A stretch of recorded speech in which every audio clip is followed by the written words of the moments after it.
আসসালামু আলাইকুম। MMS online shop BD থেকে বলছি। আপনারা আমার সামনে একটি ফিল্টার বোর্ড দেখতে পাচ্ছেন, যেটার সঙ্গে স্পিকার প্রোটেকশন বিল্ট ইন করা আছে। এটা আপনারা এখান থেকে ভোল্টেজগুলো ইনপুট করবেন, এসি ভোল্টেজ, এবং আপনারা আউটপুটে ভোল্টেজ নিতে পারবেন এখান থেকে। এবং এটার সঙ্গে স্পিকার প্রোটেকশন সেকশন দেওয়া আছে। এটাতে টোটাল 6টা ক্যাপাসিটর ইউজ করা যায়, খুবই সুন্দর। এবং এটাতে আপনারা দেখতে পাচ্ছেন ডাবল ডায়োড দেওয়া আছে।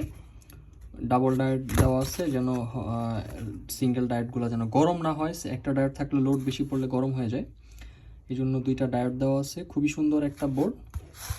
আপনাদের যাদের এই ধরনের বড় প্রোটেকশন বোর্ড দরকার, তারা এই বোর্ডটা দেখতে পারেন। আমাদের ওয়েবসাইটে লিঙ্ক দেওয়া থাকবে, সেখান থেকে আপনারা পারচেস করতে পারবেন। আর আমাদের এই ওয়েবসাইট ভিজিট করলে আপনারা দেখতে পারবেন, সেখানে আরও অনেক ধরনের প্রোডাক্ট আছে, এবং আমরা সবসময় প্রিমিয়াম কোয়ালিটির প্রোডাক্ট আপনাদেরকে দেওয়ার চেষ্টা করে থাকি। সো আপনাদের যাদের এমপ্লিফায়ার রিলেটেড কোনো প্রোডাক্ট প্রয়োজন, তারা অবশ্যই আমাদের ওয়েবসাইট ভিজিট করবেন এবং সেখান থেকে পারচেস করতে পারবেন। ধন্যবাদ।